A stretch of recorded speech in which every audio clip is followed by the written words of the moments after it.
नमस्कार। मैं संजीव कुमार आज भारत के महान दार्शनिक सर्वपल्ली राधाकृष्णन जी के विचारों को संक्षेप में प्रस्तुत करने का प्रयास कर रहा हूँ।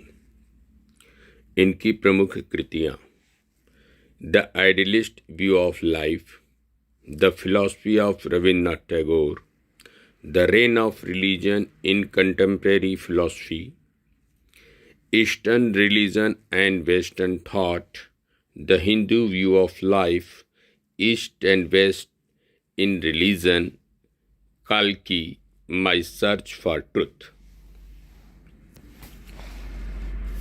इन्हें धार्मिक अध्यात्मवाद के समर्थक के रूप में देखा जाता है। यह आध्यात्मिक खोखलेपन, नैतिक भ्रामकता तथा सामाजिक अराजकता का युग है, ऐसा उनका मानना था। मानव अपने पौरुष पर आस्था रखने लगा है। परिणाम स्वरूप वह अपने पुनरुत्थान के स्रोत से वियुक्त और अंदर से निष्प्राण हो चुका है। विश्वव्यापी नियम हमें संगीन की नोक पर धार्मिक बनाता है। स्वामी राम तीर्थ। आध्यात्मिक आकांक्षाओं की उपेक्षा हम अधिक समय तक नहीं कर सकते हैं। वर्तमान व्याधि एवं अराजकता की स्थिति आगामी शांति एवं व्यवस्थापूर्ण स्थिति के अवतरण की तैयारी मात्र है। Eastern religion and western thought.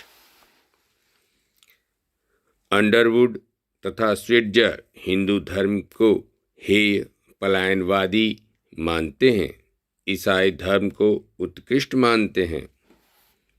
अपनी पुस्तक कंटेम्प्रेरी थॉट ऑफ इंडिया में अंडरवुड कहते हैं, राधा कृष्णन का प्रयास एक असंभव प्रयास है और एक चोट खाए राष्ट्रीय अभिमान का एक अवांछनीय परिणाम भी प्रतीत होता है।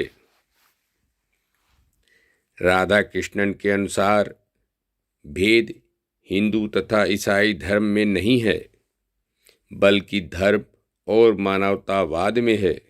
सभी धर्म पलायनवादी हैं। पश्चिम ने जीवन शैली के रूप में मानवतावाद को स्वीकार किया है और पूर्व ने अपनी संपूर्ण निष्ठा के साथ धर्म को ही जीवन शैली के रूप में स्वीकार किया है। पुनः धर्म तथा मानवतावाद में अंततः कोई अंतर नहीं है।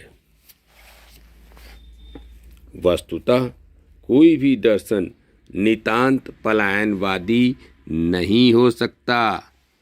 लौकिक इच्छाओं एवं आकांक्षाओं का समर्पण एवं परित्याग कुछ पाने के लिए ही होता है।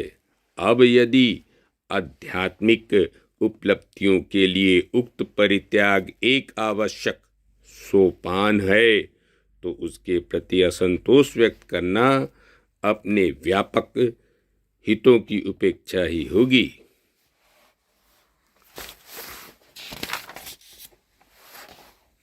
निरीश्वरवाद का संबंध बुद्धि से है। जीवन के शिव रूप का साक्षात हम बुद्धि के समर्पण के पश्चात ही कर पाते हैं। संशयवाद के संदर्भ में संशयवाद विचार का अंतिम विश्राम स्थल कभी नहीं हो सकता। पुनः वे कहते हैं, निषेध मात्र निषेध नहीं है। हम किसी वस्तु को इसलिए स्वीकार करते हैं क्योंकि हम किसी ऐसी वस्तु में विश्वास रखते हैं जिसके साथ उसका मेल नहीं हो सकता। मानवतावाद को भी अपर्याप्त मानते हैं। विशुद्ध धार्मिक जीवन की सरलता, निश्चलता एवं निष्ठा की चर्चा करते हुए राधा कृष्णन कहते हैं, संत सच्चाई एवं ईमानदारी की कामना करते हैं, सम्मान की नहीं।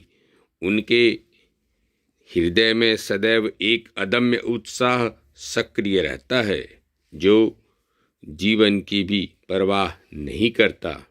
अंत में बिना निष्ठा के कोई भी कार्य संपन्न नहीं होता और निष्ठा का अंतिम स्रोत अध्यात्म ही है। धार्मिक अनुभूति। समग्र अनुभूति जो धार्मिक अनुभूति का पर्याय है, सत्य से सहज तादात्म्य की स्थिति है, वह स्वतः सिद्ध, संवेद्य तथा स्वप्रकाश है। यदि हमारे में सृजनात्मक क्षमता है तो हम धार्मिक अनुभूति सहज ही प्राप्त कर सकते हैं। सृजनात्मक क्षमता रखने वाला व्यक्ति जानता है कि किस प्रकार उसकी कृतियों में एक एक शब्द उसके लिए विशिष्ट होकर आता है।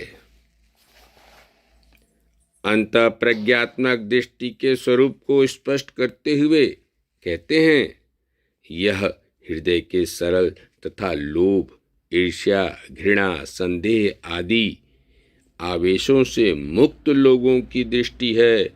इसमें वस्तुतः मानव जीवन की परिपूर्णता है, क्योंकि इसमें मानव जीवन के सभी पक्ष उन्नत हो जाते हैं और इसे प्राप्त करने पर व्यक्ति को ऐसी वस्तुओं का बोध होने लगता है जिन्हें सरलता से हम व्यक्त नहीं कर सकते।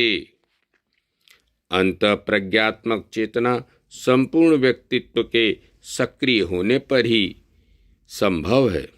इसकी झलक हमें कभी कभी प्रतिभा संपन्न व्यक्तियों की सृजनात्मकता में मिलती है, किंतु उसका पूर्णतः विकसित रूप हमें आध्यात्मिक चेतना में ही मिलती है।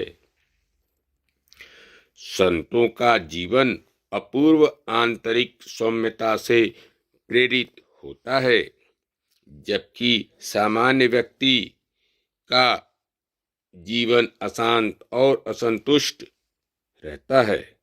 उनकी सौम्यता इस बात का प्रमाण है कि उन्होंने जीवन के सभी पक्षों को समन्वित कर लिया है। संतों का संकल्प शुभ से, भावनाएं सुंदर से और प्रज्ञा सत्य से स्थायी रूप से नियंत्रित है।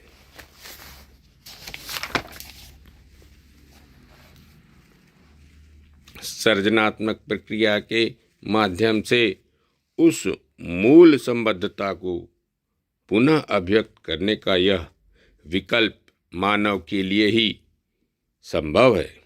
ज्ञान, कला, नीति तथा धर्म स्वर्ग के अवतरण के साधन हैं, क्योंकि इसके माध्यम से अपनी मूल संबद्धता की मनसा वाचा कर्मणा अभिव्यक्ति के लिए अपने वैमनस्य का परित्याग करते हुए हम एक दूसरे के निकट आ जाते हैं।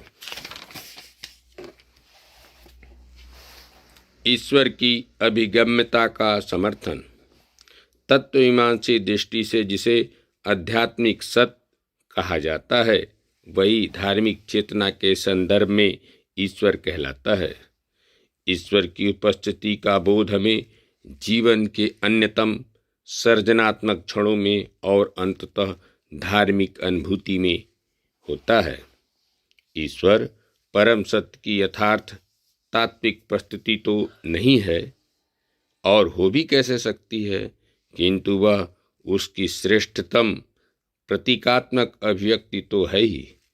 प्रज्ञा के माध्यम से इस सत्य को जब हम ग्रहण करने की चेष्टा करते हैं तो वह हमारी कल्पना में ईश्वर का रूप ले लेता है।